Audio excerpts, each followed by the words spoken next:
Bonjour. J'espère que vous avez bien profité de la pause café. Moi, c'est Denis Wilson.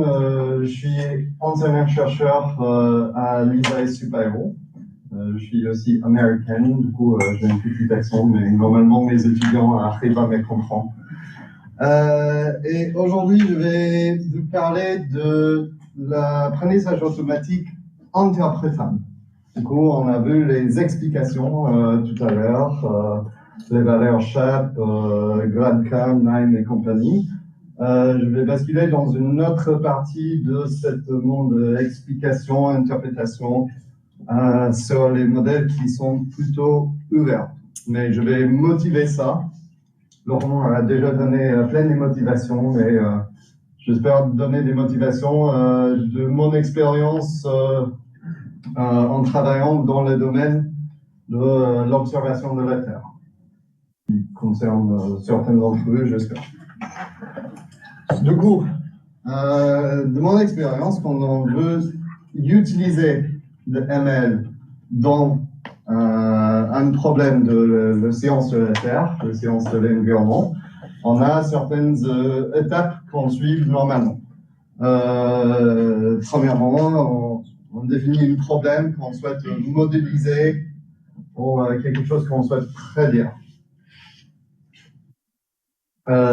Puis on formule ces problèmes en tant qu'un problème d'estimation d'une certaine variable ou une prévision de cette variable. Ok, jusqu'au-là, ça vous semble naturel? Très bien. Puis on fait une collecte des données qui sont pertinentes pour ce problème. On les télécharge, on les trouve de fabuleux constellations satellitaires ou notre source de données, et on dit bah ça c'est les données qui sont pertinentes pour mon problème. Puis on prend une boîte noire et on entraîne pour prédire le futur qu'on a souhaité prédire. Et finalement, on a un nouveau modèle qu'on puisse par la suite mettre en production pour remplacer une prévision de le même modèle qu'on a défini avant ou juste en nouvelle application. Et on peut voir cette demi-monde en plein des applications différentes, dans l'identification de glace sur la mer, de l'identification de nuages, sur les prévisions de turbulences dans l'océan. Est-ce que cette cheminement vous parle? Je n'ai pas mal fait toutes mes collaborations jusque-là. Très bien, super. Moi, je dirais qu'on découpe un peu les expertises en faisant ça. On a une expertise qui vient de la science de la Terre, la science de l'environnement, la science de l'astrophysique. Là, moi, je me concentre beaucoup sur le climat, du coup, j'ai mis le mot climat, sur ces trois premières parties. Et puis, on fait appel à quelqu'un qui connaît l'apprentissage automatique. Ça, c'est moi, cette partie-là. Et ils vont s'impliquer un petit peu dans cette partie de formulation des problèmes. Parce que si on a défini les problèmes pour quelque chose qui est pas du tout adapté à l'apprentissage profond, par exemple, ça va pas marcher pour entraîner le réseau avec les rétropropagations décrites tout à l'heure par Florent, pour modifier la formulation des problèmes. Et peut-être les données ne sont pas pertinentes. Comme on avait discuté pour les questions, est-ce qu'on peut donner tous les features différents peut-être un peu d'expertise de la part d'un expert en ML, mais puis la partie entraînement de modèle ML, ça dépend plus de quelqu'un qui sait entraîner des modèles ML. Demander à quelqu'un qui a une expertise en sciences de la Terre de changer le taux d'apprentissage de l'optimiseur Adam au son deuxième constat bêta, ça c'est pas vraiment quelque chose qui doit être demandé de certains d'entre eux.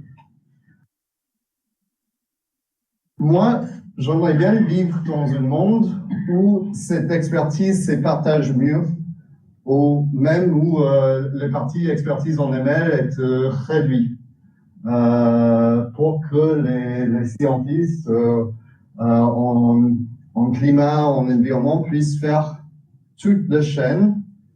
Et moi, je vais vous proposer que si on regarde nos problèmes en tant qu'un problème d'optimisation et qu'on optimise des modèles qui sont interprétables, ça va permettre à cet échange d'être plus fluide entre les deux côtés.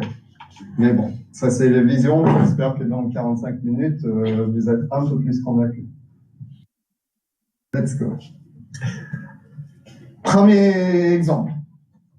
Et ça, à chaque fois que je l'ai dit, je suis désolé, méthane. Tout le monde m'a dit que j'ai dit méthane. C'est pas méthane, c'est le gaz CH4. C'est pas aussi joli que le méthane, c'est pas visible. Mais on sait tous que le méthane, c'est un problème pour le réchauffement climatique parce qu'il a un part de fossile radiatif 84 plus puissant que le CO2, même si il y a moins de méthane dans l'atmosphère que le CO2. Ben, on sait que le minage pour d'autres gaz, pour le gaz naturel, peut avoir suivant des fuites de méthane. Du coup, une question se pose de est-ce qu'on peut détecter ça pour éviter ce genre de fuite? Vous connaissez, j'imagine, Sentinel-2. Ben, Sentinel-2 est une satellite qui est pour la plupart dans le visible, mais il a ces trois bandes-là, et on constate qu'il y a une petite overlap dans les bandes 12 et les bandes 11 avec les signatures chimiques de méthane. Ce que veut dire, on peut détecter des traces de méthane en utilisant Sentinel-2. Super. Ça, c'est ce que plusieurs études font, y compris cette étude qui propose une méthode qui s'appelle multi-band, multi-pass, multi-comparison date, parce que ça utilise plusieurs bandes pour comparer entre des passes différents l'emplacement d'une plume méthane et normalise cette comparative pour faire ressortir le plume méthane dans les dates où le plume est présent. C'est une approche que je dirais statistique, parce qu'ils ont eu certaines plumes, ils ont trouvé des constats de normalisation que dans cette comparative entre plusieurs dates a donné une forme de ressort de plume. Mais il faut avoir des paramètres ici qui sont appris par des données. C'est un peu hybride, c'est basé sur le physique, parce qu'on sait que dans plusieurs dates, il n'y avait pas de méthane, mais dans une date spécifique, il y avait du coup, entre les constants, qui fait ressortir ce masque-là. Super, si un modèle statistique peut apprendre à détecter le méthane, est-ce qu'un modèle d'apprentissage profond peut aussi?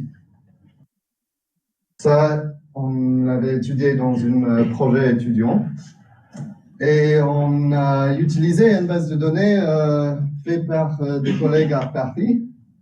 Ils ont tracé plusieurs plumes méthane et les ont corrélées avec des dates. Et tiens. Ils ont corrélé avec des dates et des coordonnées GPS pour Sentinel-2. Super, du coup, on a pu télécharger les données de Sentinel-2, découper en morceaux différents pour avoir suffisamment d'images à nourrir un modèle convolutionnel qui est très fin pour les données, et puis chercher pour avoir des masques de méthane à chaque fois. On a utilisé un modèle qui dit UNet, vu sa forme qui est un peu comme un U, pour générer un masque de méthane à partir des données d'entrée. Et pour répondre à la question de tout à l'heure, est-ce qu'on peut donner des features aberrants? bien évidemment, on a donné tous les bandes, les 13 bandes, en sachant qu'il n'y a que 2 qui permettent d'avoir le mitaine, et ça marche mieux quand on donne les 13 et pas juste les bandes 11 et 12. Voilà. On constate qu'il y a un overfitting, ça veut dire que le modèle ne généralise pas après une certaine valeur de 0.2 intersection over union là, malheureusement, mais il continue à overfitter beaucoup.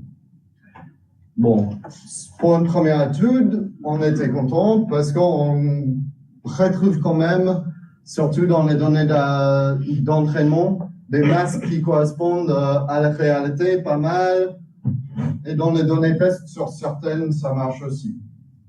L'apprentissage profond peut faire ces tâches, mais il n'est pas très doué pour. L'année... Bon. Ouais. Essaye là. Non, je vais devoir cliquer. Tu peux cliquer pour moi cette fois-ci? Ouais, je viens de le faire. Ouais. Merci. Ils réfléchissent. L'année d'après, je l'avais donné à il y a 2 mois, à un groupe des étudiants en tant qu'une compétition. Je les ai lancés sur Kaggle. Est-ce que vous pouvez battre le modèle que j'ai déjà? Le premier équipe a utilisé aussi un UNet, ils ont fait plein de tricks, ils ont fait l'augmentation de données, on appelle, quand tu flippes et transformes les données de manière différente. Mais notre équipe d'étudiants, parce que quand tu es étudiant, tu es très doué à trouver des choses malines comme ça, a dit, tous les plumes, ils sont au centre de l'image et ils ont réformé une cercle. Du coup, je vais mettre juste des cercles comme ça et ils ont optimisé le radius de cercle pour faire augmenter au maximum ces scores. Et ça marche très bien. Du coup, pour moi, c'est remis en question un peu les modèles de base. Ils donnent des formes qui sont pertinentes, mais en se basant uniquement sur sa performance, on ne sait pas vraiment s'il fait quelque chose d'intelligent ou s'il a appris juste à faire des formes qu'on peut faire par nous-mêmes. Du coup, dans ces cas, on s'appuie sur une littérature pour faire ces premiers 3 points. C'était pas nous, on n'a pas pu faire autrement. On a utilisé notre expertise pour faire cette partie, mais on est loin d'être à la point d'utiliser ces modèles, parce que même si l'entraînement se passe bien, il ne généralise pas, et j'ai des doutes par rapport à l'explication de le modèle. Par la suite, je peux appliquer GradCam, si je souhaite, pour étudier s'il est vraiment pertinent, pourquoi ça s'améliore si on utilise tous les bandes et non pas les bandes pertinentes, et répondre à ces genres de questions. Mais est-ce qu'on peut faire autrement? Deuxième exemple. Ça, c'est l'estimate de bathymétrie. Ça, c'est une étude qui a été premièrement financée par cette même organisme, NVIA, en 2000. Est-ce que tu te souviens, Atia? Je pense 2019, peut-être? Ah, plutôt 2020. On a 2020, ouais. Le bathymétrie, le profondeur de l'eau, est quelque chose qui est assez cher à estimer, à mesurer pour de vrai. Il faut prendre un bateau, il faut que ce bateau sonde les fonds, ça prend du temps, ça fait des gazoles partout, c'est pas très écologique. Bon, est-ce qu'on peut estimer la bathymétrie par d'autres manières? Est-ce qu'on peut utiliser des caméras qui sont sur la plage? Ou bien est-ce qu'on peut utiliser des satellites? En satellitaire, quelque chose qui marche assez bien, c'est regarder la couleur de l'eau.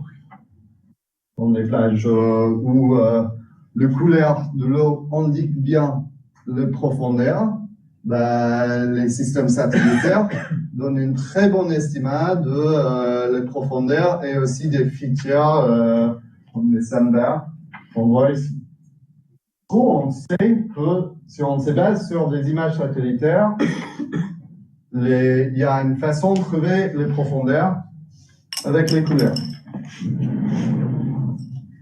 Ouais. de la place. Ouais.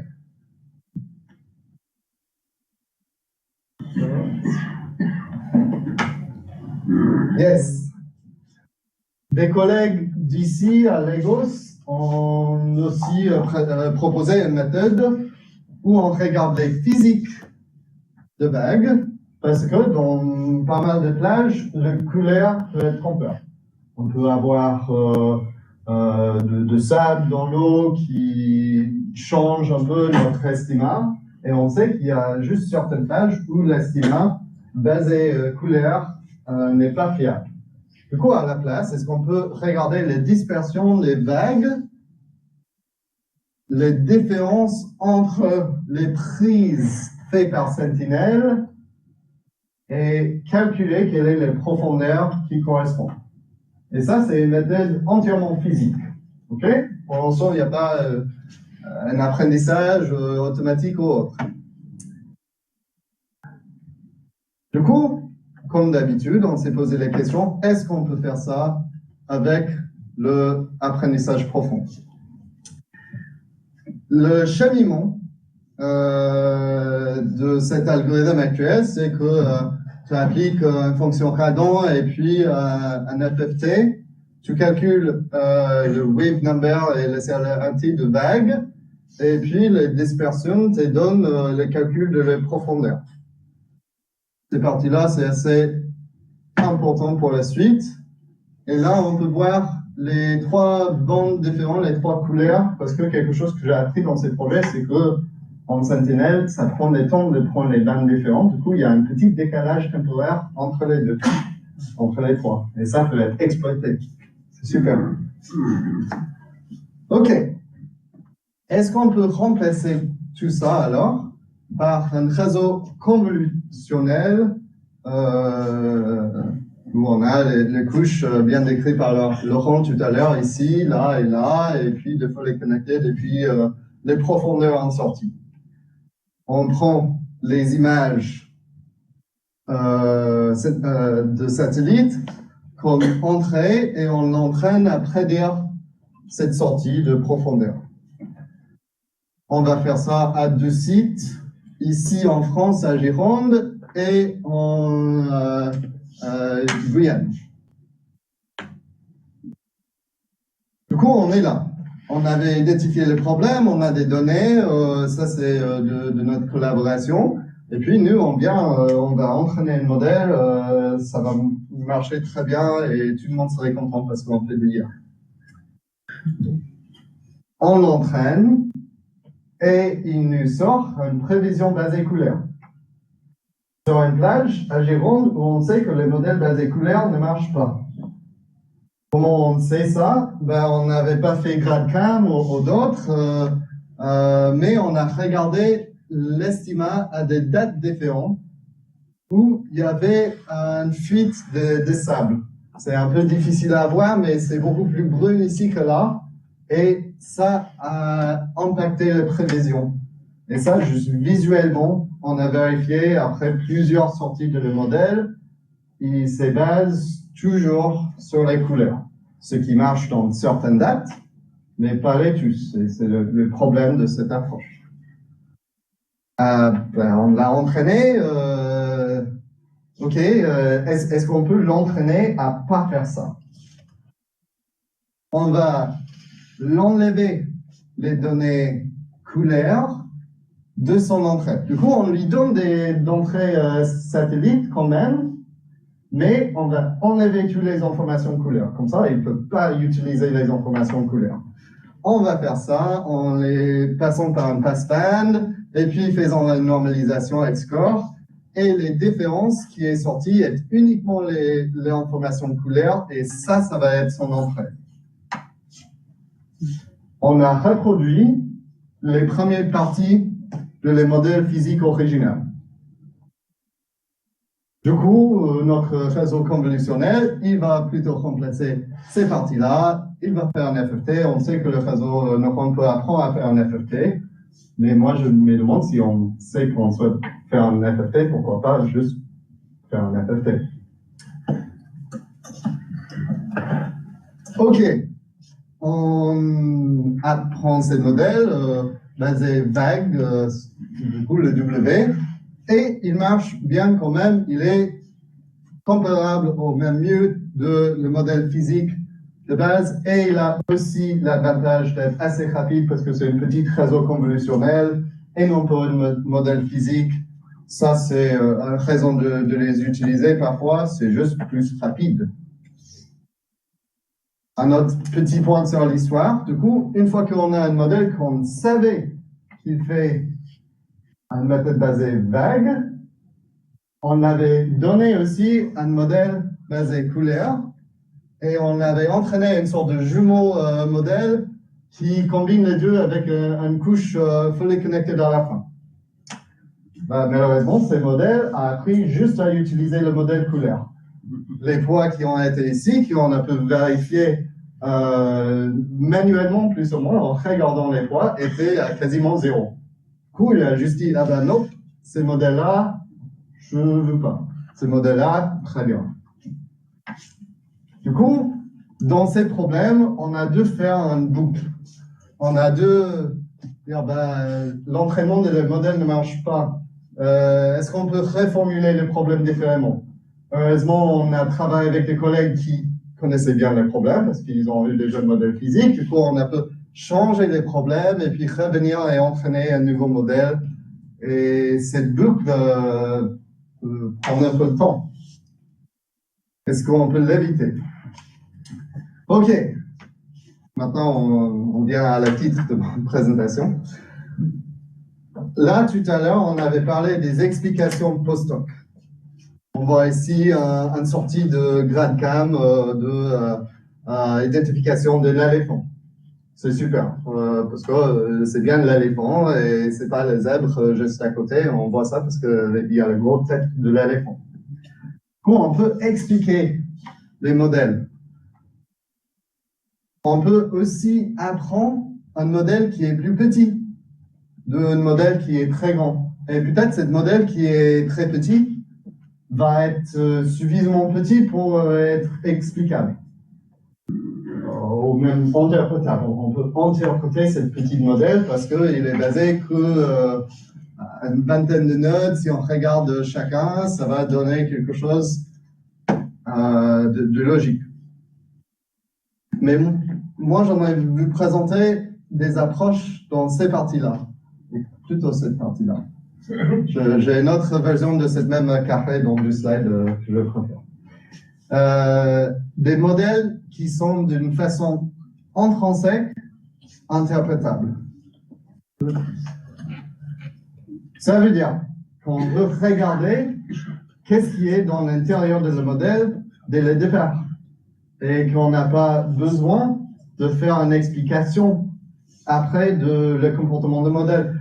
On peut faire ce genre d'explication parce que la plupart des approches dans cette famille, comme le valeur Sharp ou comme Lime, travaillent en utilisant les modèles comme une boîte noire. Du coup, même si ce modèle n'est pas une boîte noire, on peut toujours les étudier avec un modèle Sharp ou compagnie. Mais est-ce qu'on peut regarder ce qui fait le modèle par lui-même? L'une des raisons, c'est que même si ces explications sont super, je suis très content qu'ils aient été présentés. En plus, je trouve GradCam et le valeur Sharp très visuellement parlant. Les explications qu'ils donnent ne sont pas toujours très fiables. Ici, on a une explication de pourquoi ça, c'est une husky. Tous les chercheurs en computer vision, j'ai l'impression qu'ils aiment bien les huskies, du coup, on a toujours des exemples avec les huskies. Mais si on prend les classes, comme a été expliqué tout à l'heure, d'une flûte, d'une traversière. Wow. Bah, la même explication, quasiment, est trouvée. Et ça, c'est un peu comme l'histoire de cercle au milieu, suivant dans les images normalisées, l'information pertinente va être au cercle.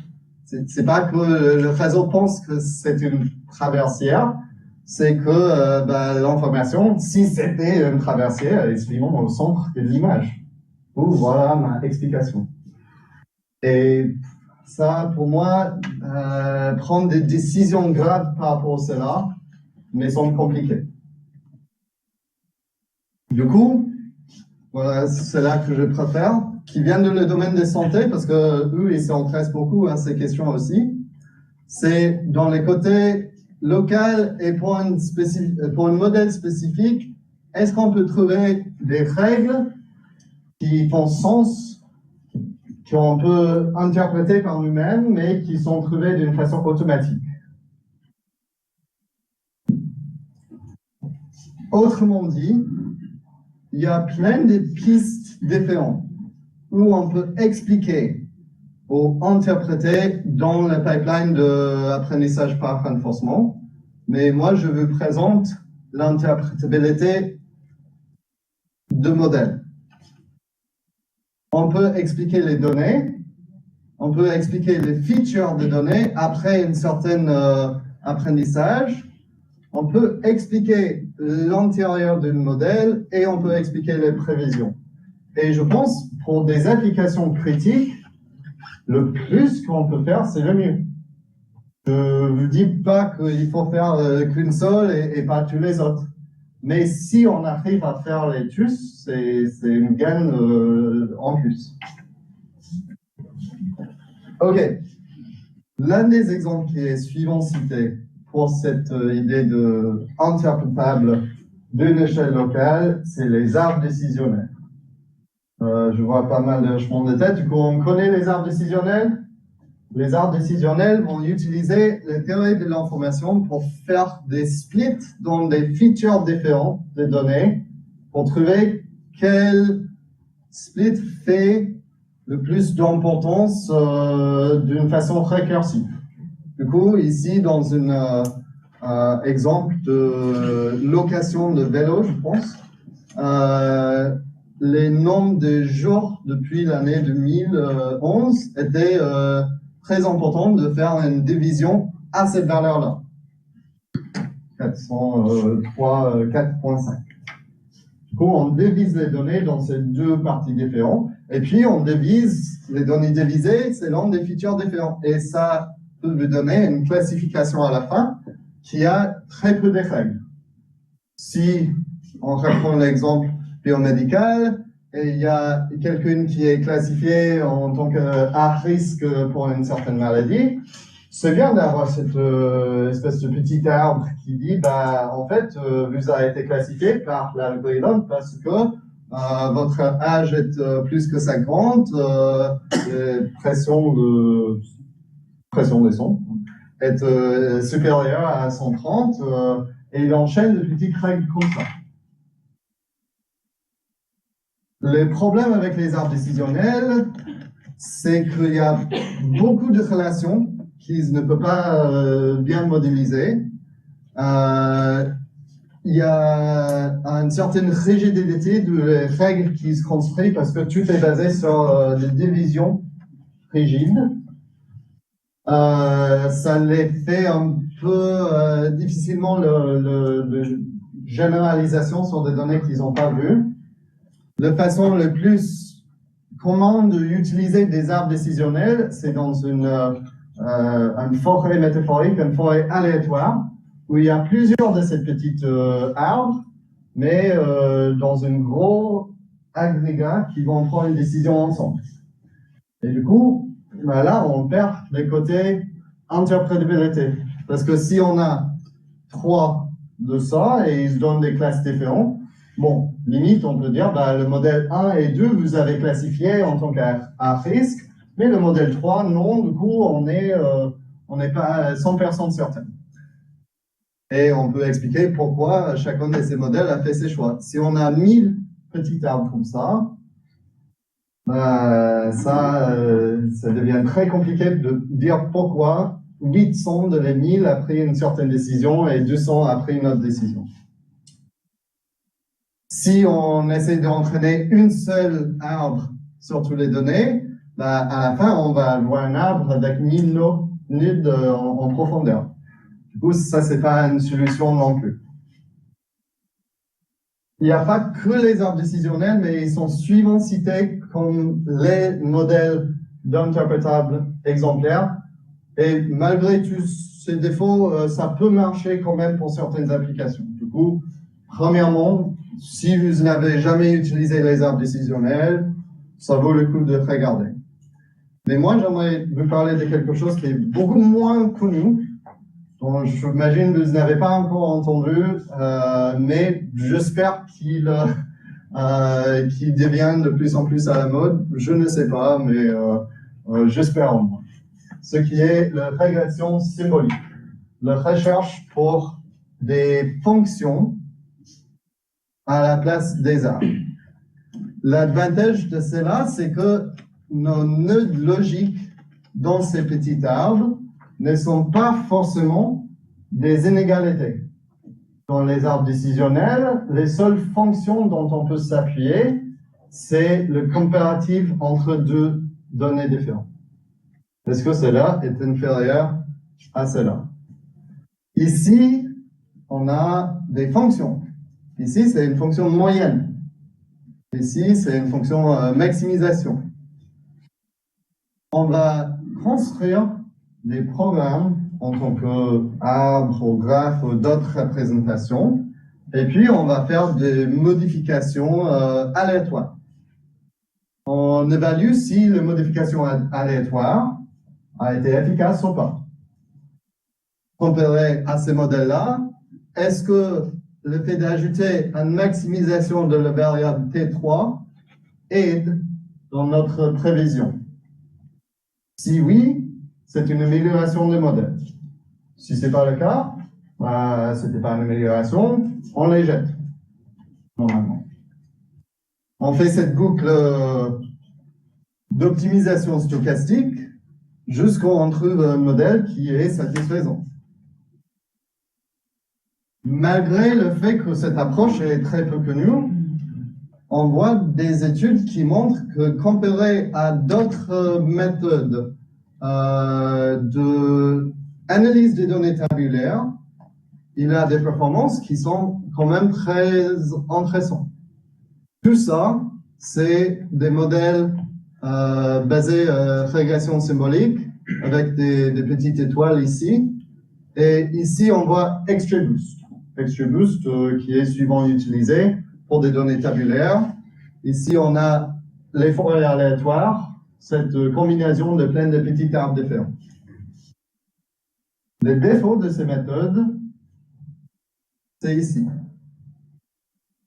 C'est que pour trouver cette fonction, on va passer 100 fois plus de temps calcul, peut-être, que XGBoost, ou que la création d'un arbre aléatoire. Pour moi, pour des applications critiques où l'interprétable est un ajout fort, ça vaut le coup. Pour une application où ce n'est pas nécessaire, peut-être pas. Quelques exemples. Premier exemple, la redécouverte des lois gravitationnelles. Ici, on a un réseau basé graphe qui est similaire à le réseau profond décrit tout à l'heure, qui apprend à faire le mouvement des objets dans l'espace. Tout seul, il ne marche pas très bien, mais en ajoutant la régression symbolique, ça commence à bien marcher. En ajoutant encore les constants réappris par une régression normale, là, il commence à bien marcher. Et le fait que c'est un modèle qui est interprétable veut dire qu'on peut regarder qu'est-ce qu'il a appris. Ce qu'il était demandé à apprendre, c'était la loi de gravité. Ici, on retrouve tous les modèles qu'il a trouvés. Et on voit que ces modèles sont juste des équations. X divisé par R donne ces courbes-là. Et si on descend et on descend, on voit la loi de gravité, C fois première masse, fois deuxième masse, fois vélocité divisé par R au pouvoir 3. Mais ce qui est intéressant, c'est qu'une courbe qui est juste à côté, c'est si le R est carré.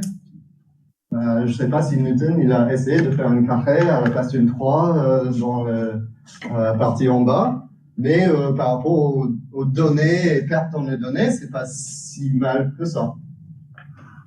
Du coup, si on peut redécouvrir les lois de gravité avec ces genres de méthodes, est-ce qu'on peut faire d'autres tâches?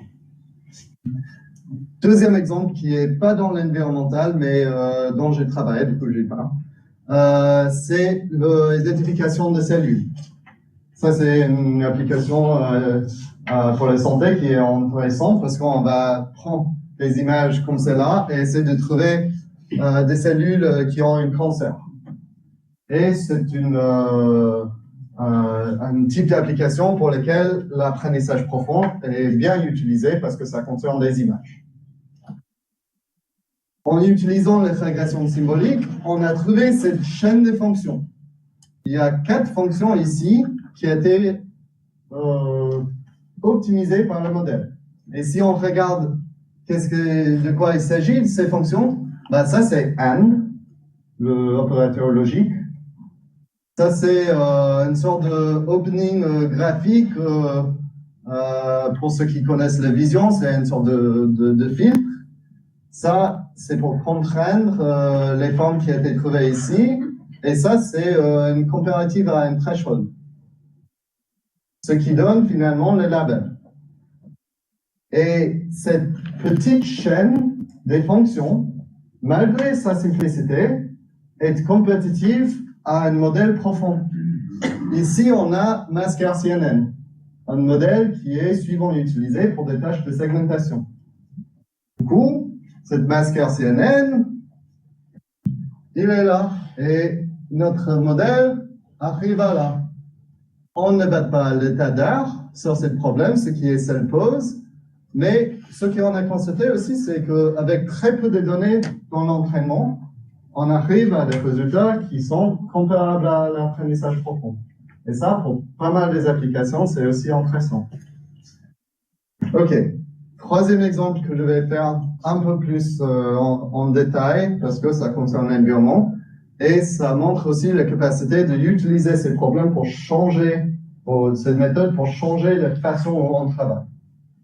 En retour à la mer, parce qu'on est de nouveau en collaboration avec les gens de Lagos, pour prédire les changements de littoral. Pourquoi? Parce que tous ces gens-là sont très impactés par des changements de littoral. Et ça serait bien de savoir, dans 10 ans, où est-ce que la ligne d'eau va être pour tous ces gens en Australie, même ici en France. Il y a un concours qui s'est passé il y a 4 ans pour comparer deux méthodes de l'état d'art sur la prévision des changements de ligne d'eau. Et ici, on voit tous des modèles qui sont physiques, mais qui ont des petites différences. Ici, on a des modèles qui sont entièrement apprentissage automatique. Et on constate que il y a des points forts ou différents entre les deux. Le modèle d'apprentissage automatique, ils arrivent à mieux capter le petit changement, où là, c'est plutôt les tendances en moyenne. Est-ce qu'on peut faire quelque chose qui combine un peu ces deux-là? C'est très rapide. OK, et c'est pas moi l'expert dans ça. Mais un modèle physique qui marche bien, qui est le base de tous ces modèles-là, c'est de regarder ce qui est appelé l'équilibre de la plage. Tu regardes les vagues qui viennent à un instant et tu calcules un peu l'équilibre de ces vagues en faisant une série temporelle et une moyenne sur un certain temps passé, ou l'énergie de vague au cours de temps. Et puis, tu dis, la plage, il va revenir au niveau de sa ligne d'eau vers son équilibre. Du coup, si on a une mesure de l'équilibre, on peut mesurer la force de la plage. Ça va nous servir pour définir le changement de la ligne d'eau avec des constants qui sont apprises de régression. Et ça, c'est un paramètre R, c'est un paramètre défini pour une certaine plage. Ok. Du coup, on a un peu d'apprentissage statistique quand même, mais on a de la physique. Ça, c'est l'énergie de vague. On ne sait pas si un modèle apprentissage profond qui apprend à faire cette tâche, c'est basé sur l'énergie de vague, même si on les donne en tant qu'une feature. Ce qu'on a fait, c'est déjà représenter tout ça en tant que graphe. Parce qu'on travaille dans une représentation de graphe ici. N'ayez pas peur, c'est les mêmes équations avant, juste en forme plus moche. On va utiliser une méthode d'optimisation de régression symbolique qui a pour représentation un graphe interprété par cet encodage en valeurs flottantes. Mais chacun de ces valeurs flottantes donne un nœud dans une graphe, ou sinon il se donne une fonction qui est utilisée pour le nœud en question, et puis on finit par avoir une équation. Mais là où on va travailler, la représentation, c'est cette graphe-là. On doit définir au préalable les set de fonctions possibles dans cet espace de recherche. Et on applique ça à 5 sites différents où on a des séries temporelles de le changement de ligne d'eau et on va suivre ce changement de modèle aléatoire. Ce qu'on voit, c'est que notre modèle qui est fait suite par l'évolution arrive quand même à battre les modèles dont il est basé. On commence avec un modèle physique et on l'améliore de petit à petit, mais on arrive à avoir quelque chose qui, selon les données, est plus performant et surtout capte mieux les petites variations qu'on a vues avec les modèles d'apprentissage automatique tout à l'heure. Et généralise bien aussi. Ce qui est sympa, c'est qu'on peut regarder qu'est-ce que c'est. On sait de quoi il est parti, mais on sait aussi là où il est arrivé.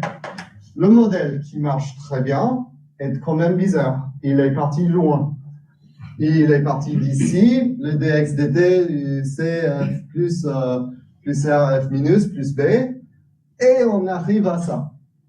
On avait donné des features supplémentaires qu'il a utilisées. On n'a pas besoin de valeur chape pour savoir que ça, c'était pas une feature qu'on a utilisée avant. Du coup, il y a une partie quand même qu'on a trouvé avec nos experts de plage, de sable, des vagues et tout ça, très intéressant. C'est l'inégalité ici. Et en fait, en faisant juste un modèle qui fait ça, déjà, le performance est assez intéressant. Et c'est très simple comme règle. C'est une comparative de l'anomalie de le niveau de mer, ce qui n'est pas une feature dans les données de départ, à la puissance de vague, ce qui est dans le modèle de départ, et cette terme d'équilibre.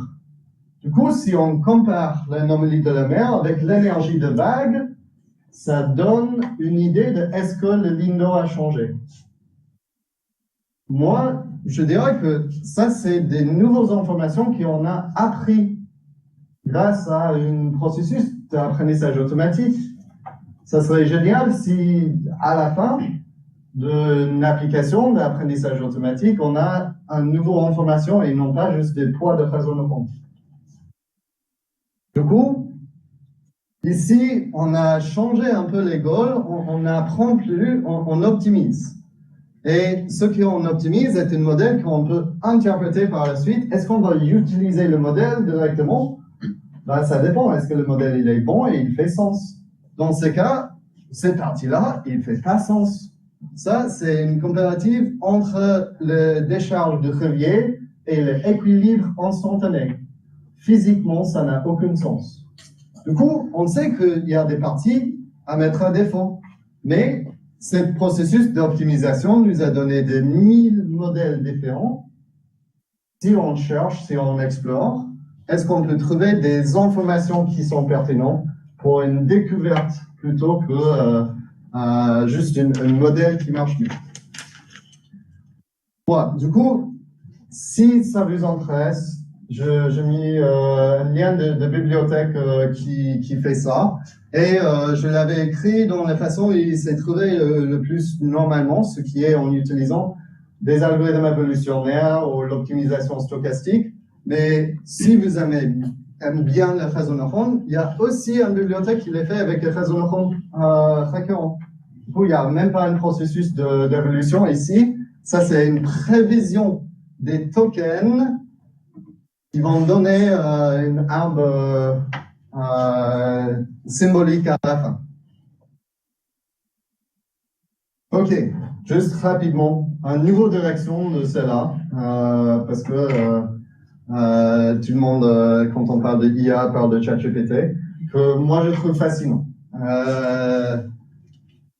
Là, on a travaillé dans deux représentations des arbres pour les arbres décisionnels et les arbres pour la régression symbolique et des graphes aussi pour la régression symbolique parce que c'est facile à contrôler, c'est facile à définir.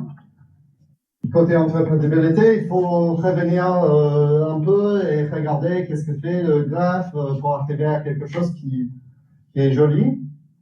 Mais il y a les modèles de langage maintenant. Est-ce qu'on ne peut pas travailler directement dans la représentation de code? De Python, de MATLAB, de R, quelque chose comme ça. Ça, c'est l'un des articles qui propose quelque chose comme ça récemment. Mais il y a un petit paquet qui a vu quelque chose d'intéressant là, où en gros, tu as des codes qui fait ce que tu souhaites que ton modèle fasse, et tu utilises un modèle langage pour générer des variants, des changements. Si les changements font quelque chose qui marche mieux, bah, tu les mets dans une petite base de données, des codes différents qui peuvent bien marcher. Et en faisant ce processus itératif, bah, tu peux améliorer vers un objectif, mais tu restes dans les codes. Un autre exemple de ça, c'est, imagine qu'on demande à un modèle langage qui a 10 programmes qui fait ce qu'on souhaite et qu'on lui donne 7. Il génère 3 qui ont des petites variations par rapport aux les 7 d'avant. Ça a été utilisé dans cet article pour étudier des problèmes de capset qui je ne comprends pas très bien, mais qui est un peu similaire à les problèmes de coloration. Et aussi pour les problèmes de bin packing, que je comprends beaucoup mieux. Et honnêtement, les résultats en bin packing ne sont pas incroyables. Bin packing est un problème très très étudié dans les mathématiques. On sait qu'on peut faire beaucoup mieux que celui-là. Mais au niveau d'une heuristique, il a trouvé quelque chose qui quand même saute 15 ans ou plus de recherche dans cette problématique. Du coup, ça, pour une découverte, c'est assez intéressant. Et c'est du code. Les lignes commentaires ont été ajoutées par des humains, mais tout ça a été trouvé d'une façon automatique. Du coup, moi, cet été, je vais avoir la chance d'appliquer cette question à El Niño. Je ne sais pas du tout qu'est-ce que ça va donner, mais on va regarder un modèle physique qui existe déjà et essayer de l'améliorer avec ces processus d'optimisation avec le code pour voir si El Niño peut être mieux prédit. Voilà, du coup, pour moi, je pense qu'on va enchaîner avec l'autre présentation et puis faire les questions par la suite. C'est ça? C'est ça. Super. Yes. Attends 2 secondes, Richard. Oui, on m'entend bien. Tu peux te présenter. Parfait. Bonjour à tous. Moi, je suis Richard Faucheron. Je suis ingénieur de recherche au CESBio, Centre Actuel. Et moi, je vais vous parler d'un retour d'expérience un petit peu sur nos tentatives de compréhension en fait du réseau qu'on a développé dans le cadre de notre travail, et plus particulièrement autour de l'absence d'aliasing dans les reconstructions de notre réseau de neurones.